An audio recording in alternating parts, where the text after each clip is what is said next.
Nascido em uma família com 11 filhos, um mineiro que trabalhava como bancário largou o emprego e mudou-se para o Mato Grosso em busca de novas oportunidades. Ele chegou a trabalhar no garimpo, mas depois decidiu abrir uma empresa de compra e venda de ouro que tornou-se uma das maiores do país. Invest News Entrevista recebe hoje Juarez Cílio, diretor-presidente e fundador da Ouro Minas.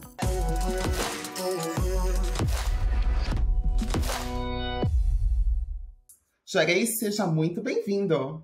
Tatiana, muito obrigado pelo convite, muito obrigado por estar aqui conversando com vocês, por poder levar um pouco de informação.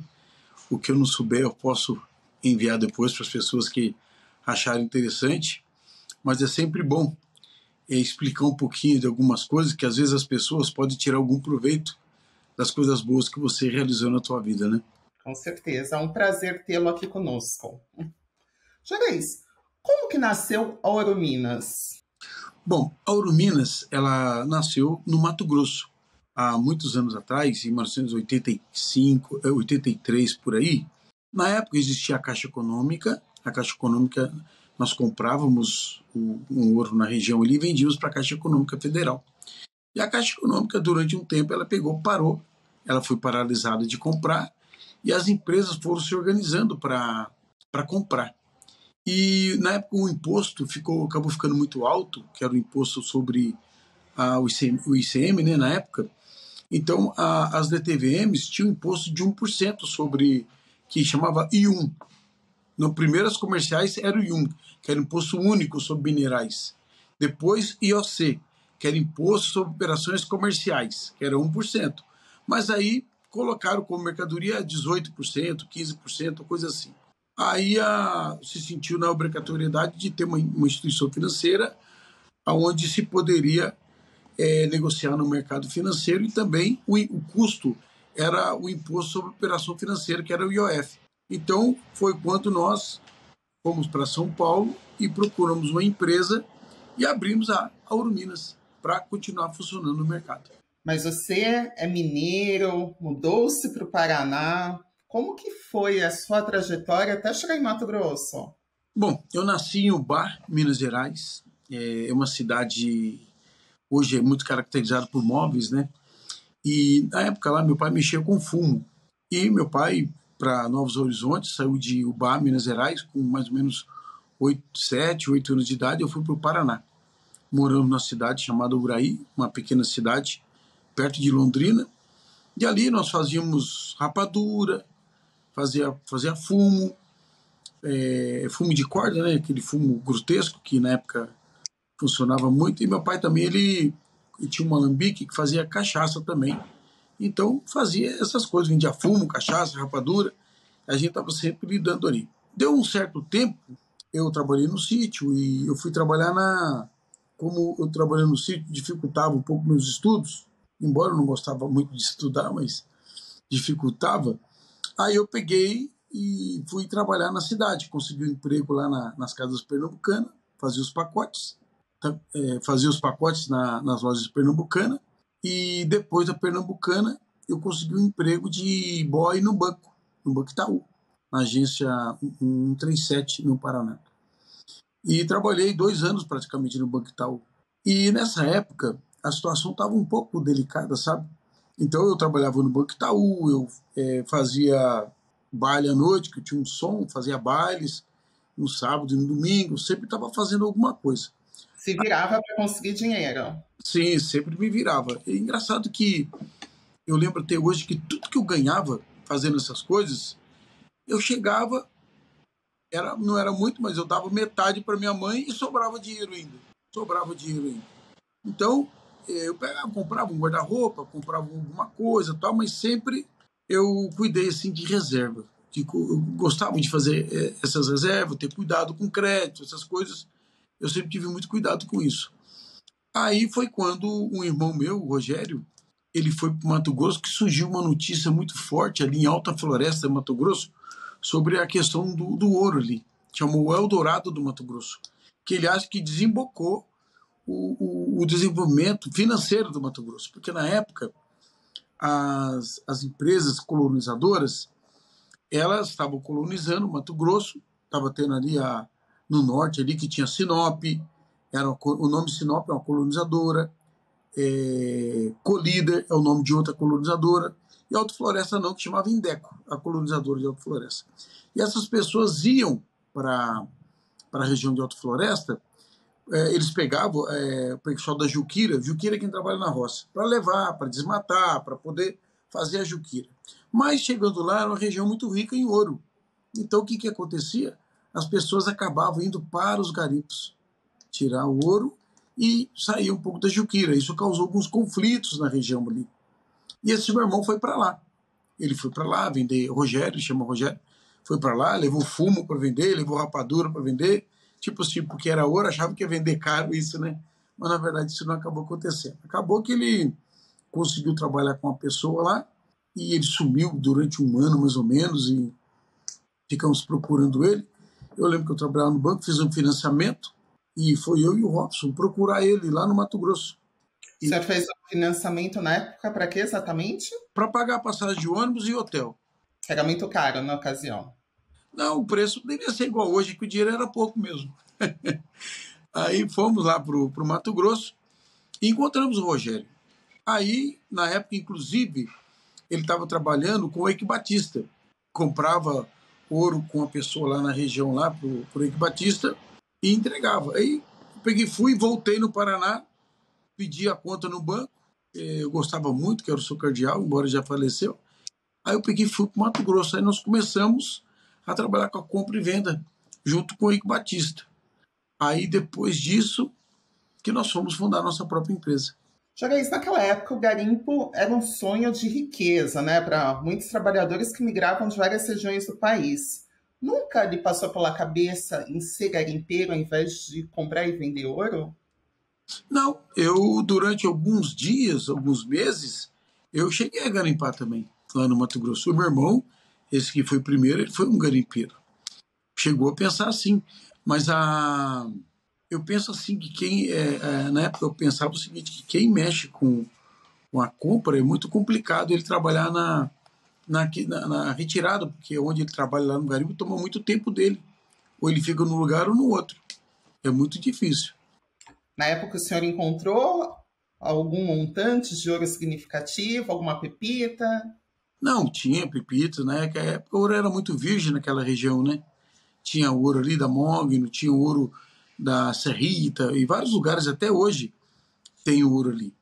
O que acabou fazendo, esses garimpeiros, eles acabaram mapeando o ouro para que as grandes mineradoras pudessem atuar no local. Na verdade, esses garimpos, vários deles não acabaram, viraram praticamente uma mineradora, alguns venderam sua localização, porque antigamente, Tati, a norma dos garimpeiros era um pouco diferente da de hoje. O governo separava uma região e falava, pode garimpar aí. E os garimpeiros iam procurando onde tinham. E onde tinham, eles iam trabalhando. Porque o ouro não dá em todo lugar, tem um lugar determinado. Arroz você planta aqui, você planta lá no sul, você planta no norte, não tem problema. Mas os minérios não. Pedra dá num local, calcário dá em outro local. São minas, são lugares específicos. Tanto é que quando eles tiram o ouro de uma determinada região, exaure, pronto, acabou. Aquela região ela se fecha depois com mato, com tudo ali, e não se tem mais nada ali. Então, essas áreas, até hoje, são áreas que produzem, são áreas que têm a produção, que não da forma que era antigamente, que era muito a flor da terra. Hoje, um pouco mais profundo, que exige um pouco mais de tecnologia. Jogaís, para quem não sabe, explica para a gente como funciona o mercado de compra e venda de ouro no país. Quais são exatamente as etapas desse processo? Bom, a compra de ouro é o seguinte, como foi o governo, à época, ele fez essa divisão, reservas garimpeiras, que chamou, igual a reserva indígena, sabe? Só que chamava reservas garimpeiras. O governo tinha as reservas, os garimpeiros foram trabalhando. A maioria dos garimpeiros do Brasil, a maioria, são maranhenses. E o maranhense é uma pessoa assim muito, são trabalhadores e são muitos assim especuladores, ir atrás, buscar, assim por diante. Então eles desceram do norte para poder ocupar um espaço no Mato Grosso, no Pará, nessas regiões todas. Muito bem. E deu um determinado tempo, então a Caixa Econômica comprava esse ouro, a Caixa Econômica também comprava em Serra Pelada. Quando foi aquela compra em Serra Pelada da Caixa Econômica, que tinha aquela situação precária daquelas pessoas trabalhando, então aquilo ali foi um planejamento econômico do governo para ajudar na dívida, para ajudar a combater a dívida externa no Brasil, coisa parecida. Então, porque antigamente só a Caixa Econômica era autorizada a comprar ouro no país, é isso? Só a Caixa Econômica era autorizada. Então tá. Você podia até comprar, mas você vendia para a Caixa Econômica. Muito bem. Aí deu um determinado tempo, acho que no governo do Fernando Henrique, ele colocou que cada um teria que ter a sua autorização individual. Não teria sua autorização assim, igual a uma área que ele fazia. Da noite para o dia, esses garimpeiros tudo entraram, não na ilegalidade, ficaram perdidos sem saber o que fazer. O governo não tinha estrutura, o DNPM, que é o Departamento Nacional de Mineração, criou a lei, mas não tinha estrutura para documentar a pessoa. Então entrava um documento lá que demorava, que era para ser feito em uma semana, demorava 2, 3 anos, 4 anos, e essas pessoas começaram a trabalhar da forma que podiam. O governo fez do jeito que pôde e eles faziam da forma que podiam. Então, essas mesmas pessoas que trabalhavam, vendiam para a Caixa Econômica, foram discriminadas nesse ponto. E não foram instruídas, não foi gasto com isso, não foi feito alguma coisa igual se faz no agro. Não foi feito isso. Então acabou chegando a situações remotas e esses setores do governo cada vez mais não dando aquela atenção necessária que se precisava. Então acabou gerando a situação que está hoje no Brasil praticamente. Mas agora parece que os setores estão se angariando mais, parece que estão investindo mais dinheiro para que isso seja feita essa normalização dessas áreas e de outros lugares também. Então hoje, para se comprar ouro, é feito um filtro muito grande. É olhado via satélite se aquela área de fato é uma área legal, é olhado de fato se ali tem um documento de exploração, se de fato tem ali um lugar que aparentemente se está trabalhando ou não com ouro. Então hoje está mais fácil fazer isso. Então os compliance por pressão inclusive do próprio Banco Central, da Receita, do DNPM, dos órgãos, né, que regulamentam, então estão exigindo muito, e essas exigências estão ficando cada vez melhor. Quando você vai vender, exportar o ouro, você vai vender hoje para os joalheiros, eles estão exigindo tecnicamente a origem da mercadoria. Estão exigindo isso e nós cada vez mais preocupados com isso. Inclusive tem um padrão internacional que nós requisitamos para fazer esse tipo de certificação, estão já fazendo, olhando, vai nas minas, vai aonde é comprada essa mercadoria, com quem que é, uma varredura muito forte. Então o mercado está ficando assim. Então o Brasil, os impostos que são pagos são fortes, são altos, não são baratos. 70% do lucro de operação de compra, da compra e venda, fica com o governo. 70%. Então, se você ganhar 1%, um exemplo, na compra e na venda, 0,7% fica para o governo, ou mais. Então, os custos, impostos, todos, não é sobre o valor, porque existe um preço de compra e um preço de venda. Entre o preço de compra e o preço de venda, a variação tem os diferencial de bolsa e outras coisas, mas dessa variação, o governo fica praticamente com 70%. Então, é um setor que dá para ele desenvolver, dá para ele ter uma industrialização. O setor de fabricante de joias poderia ter um fator melhor para se produzir aqui, para poder ter mais qualidade, menos impostos, para que, por exemplo, se você fabricar uma joia aqui no Brasil e você vender para fora, não tem imposto. E se você fabricar aqui no Brasil, vender aqui dentro, você tem cerca de quase 30% de imposto. Então, é melhor o cara fazer e exportar. Fazer e exportar. Então, eu acho que precisa de um ajuste precisa de um ajuste fiscal dentro disso tudo, sabe?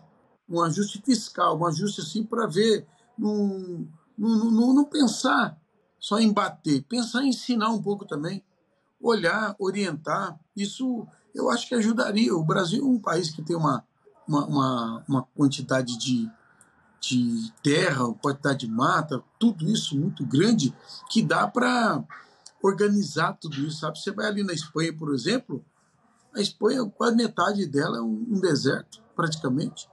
E o Brasil, com toda essa riqueza, e dá para a gente cuidar. Por que, que o Brasil hoje acaba tendo que. Acaba o pessoal reclamando dessa devastação? Que o Brasil só vende produto bruto, praticamente. Só produto bruto. Então ele tem que fabricar produto bruto. A partir do momento que ele industrializar, peraí, ele não precisa produzir X. Produz mesmo, fabrica, qualidade boa, competência para concorrer nos preços lá fora. Pronto, isso tudo já ajuda. Então, tudo é uma questão administrativa mesmo para se ir organizando. Parece que o governo está se empenhando nisso. E eu acredito que uma hora isso vai ficar bem tranquilo. Para garantir a industrialização do país nesse segmento, o senhor acredita que apenas a isenção de alguns impostos seria suficiente ou é necessário outros incentivos? Não, a fabricação, o que mais pesa aqui no Brasil é impostos. A questão da fabricação é impostos. E trazer, né, a tecnologia de fora para fabricar aqui, os impostos ficam muito caros. Você compra uma joia que vale R$100 e você acaba tendo que vender por 200 para cobrir aquela quantidade de impostos. Juarez, o ouro continua sendo o ativo mais seguro para se investir? Qual seria a rentabilidade dele em relação ao dólar e demais ativos? Bom, o ouro, as pessoas pensam sempre em investimento em ouro, né? Eu sempre falo que o ouro poderia ser tratado como um patrimônio. Igual você quer comprar uma casa, você quer comprar alguma coisa para guardar seu patrimônio, aí você compra o ouro na mesma condição. Comparando com o dólar, o ouro ele é melhor que o dólar. Porque, por exemplo, há 20 anos atrás, você comprava um quilo de ouro com $10 mil. Hoje, para você comprar um quilo de ouro, você vai gastar aí quase $60 mil. Então, o dólar, ele desvalorizou. Ele desvaloriza também. O dólar, tem muitas pessoas que têm o dólar como investimento, mas o dólar, ele não é um investimento. O dólar é uma moeda de um país que ele sofre suas alterações também, os seus problemas inflacionários e outras coisas assim. Então, ele é uma moeda. Então, agora, você aplicar em fundo, em dólar, sim, aí é um investimento. Você está fazendo investimento. E o ouro, ele desde muito tempo, ele foi qualificado como um porto seguro. Qualificado como porto seguro. O ouro, por exemplo, o valor dele está no que ele contém. O dólar está no que ele está escrito naquele papel. Se você escrever naquele papel 20, é $20. Escrever 100, é $100. O ouro não. Se você tiver com uma barra de ouro, aquele é o valor penal dele. Inclusive, ele tem um valor tecnológico também. Como que é o valor tecnológico dele? O celular. Eu vejo muitas pessoas criticando, falando e tal, mas o celular tem ouro. O avião que a gente viaja tem ouro. Parte tecnológica de ônibus, parte tecnológica dessas partes de meio robótica de carros, coisa toda, tudo isso tem ouro. Porque o ouro é um antioxidante. Então ele dá mais durabilidade a determinadas peças, a determinadas conjunção de eletricidade ou coisa assim. Então ele tem seu valor tecnológico, ele tem seu valor de beleza, né, que são as joias ou coisa parecida, e tem o seu valor monetário. Então ele cerca uma quantidade de informação junto a ele que faz com que ele tenha esse valor agregado. Então, quando uma pessoa fala assim, eu vou comprar ouro como investimento, compra como patrimônio. Eu te garanto 99,99% que perder não vai.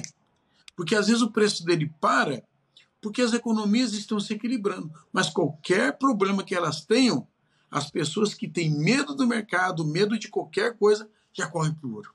Porque ali, imagina um muro e todo mundo está aqui brincando, qualquer perigo, ele corre para trás do muro. Esse muro é o ouro. Então, o ouro não a volatilidade que as demais moedas possuem. Exatamente. E todas as moedas do mundo, se você colocar ao longo dos anos, o que ela subiu, o que ela baixou durante um ano, o ouro nunca ficou mais baixo do que elas. Pode ter ficado assim um mês ou 2 meses, mas depois ele voltou a recuperar.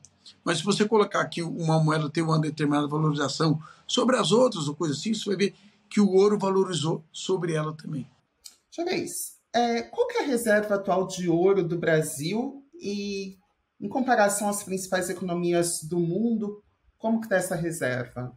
O Brasil tem cerca de 140 toneladas de reserva, porque era 40, o governo passado aí que começou a comprar ouro para aumentar suas reservas. Pra você ter uma ideia, nós temos 140 toneladas, certo? Vou te colocar com os Estados Unidos, 8.000 toneladas. Então você percebe que o Brasil é uma criancinha na reserva de ouro. Muitos países por aí, eu não estou na cabeça que agora, tem muito mais reserva que o Brasil.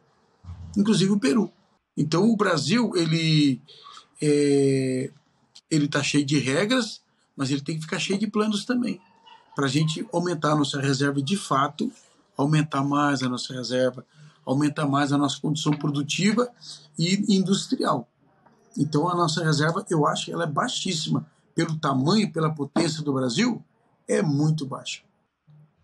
Os bancos centrais de todo o mundo estão expandindo aí as suas participações em ouro em meio aos crescentes riscos geopolíticos e econômicos. O senhor vê isso como uma forma de garantir um caixa mais forte, que não rompa aí com crises econômicas? A partir do momento que o banco começa a ter reserva em ouro, ele tem uma garantia real, né?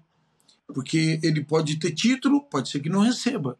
Ele pode ter títulos, pode ser que não receba. Mas ele tendo o ouro, ele tem uma garantia real. Então, a partir do momento que os bancos, de fato, sim, estão comprando ouro, sim, estão fazendo suas reservas, sim, porque eles não sabem como vai ficar essa economia daqui a uns tempos. Juarez, na sua visão, os garimpeiros que extraíram ouro ilegalmente ali da terra indígena Yanomami, em Roraima, faltou orientação para esses garimpeiros? Eles foram vítimas também nesse caso?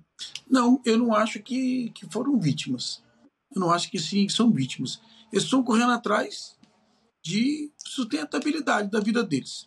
Mas eu quero entender, explicar uma coisa, que Roraima, ele tem esse garimpo lá nesses Yanomamis ali há mais de 50 anos, viu? Não começou ontem, não.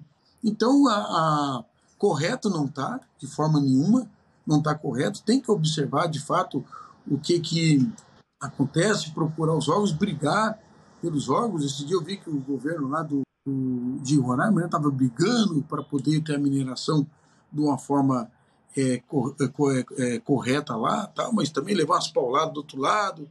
Então é um pouco difícil conjugar essas coisas. Correto não está, mas tinha que chegar num bom senso e achar uma forma dessas pessoas trabalharem.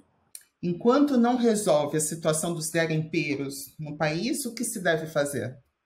Eu acho que tem que fazer uma força-tarefa muito forte, porque às vezes é fácil falar, é difícil a solução. Há muitos anos atrás, a Receita Federal, junto com a Polícia Federal acho que o DNPM, fez uma força-tarefa e fez um censo em todas as áreas. Não foram punir. Foram lá, perguntaram onde é que você está com isso, onde é que você está trabalhando, aqui não dá, aqui dá, fizeram a reserva. Tinha que fazer uma força-tarefa, fazer um censo para saber quem são essas pessoas, onde estão localizadas, se aquela área é passivo de se trabalhar ou não, ou dá para ter uma licença ali por 5 anos, ou 1 ano, ou qualquer coisa parecida, para poder se organizar isso. Porque essas pessoas, eles vão migrar, talvez de lugar, mas talvez eles não vão passar fome. Não vão passar fome. Dizem que a seriedade de uma pessoa até onde começa o desespero dele. Então o cara no desespero, ele rouba uma maçã, uma banana para poder comer, para poder viver. Então o desespero. Então eu acho assim que a força-tarefa educacional ela é importante. E esses órgãos têm como fazer isso e tem pessoas capacitadas para isso. Para o investidor iniciante, o que ele deve fazer para investir no ouro? Quais são as suas recomendações? Ele pode investir só comprando metal?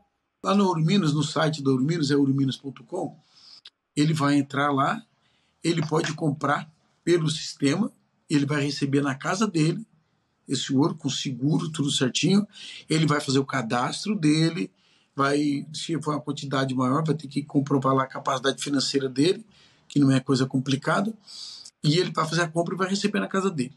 Ou também ele pode comprar pelo aplicativo. Temos um aplicativo, que é o Ouro Minas App, que no aplicativo ele compra e fica lá. Esse ouro é guardado numa custódia, que não é o Ouro Minas que guarda, é uma custódia terceirizada, e à medida que ele compra e vende, essa custódia entrega ou não.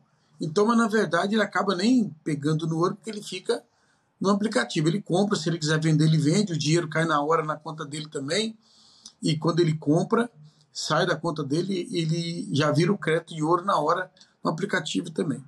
Existem as aplicações em bolsa, e as LFT, mas são um pouco, as ETF, perdão, são um pouco mais complicadas, são um pouco mais, tem que ter uma corretora, cadastrado na corretora para fazer as operações, na bolsa para retirar o ouro, você tem que ter acima de 250 gramas, acaba tirando a sua movimentação, assim, acaba ficando extremamente burocrático. Então, a Ouro Minas, o que ela faz? Ela é uma empresa especializada nisso, não que ela vai desburocratizar. A burocracia é praticamente a mesma, mas ela vai facilitar com rapidez o seu atendimento.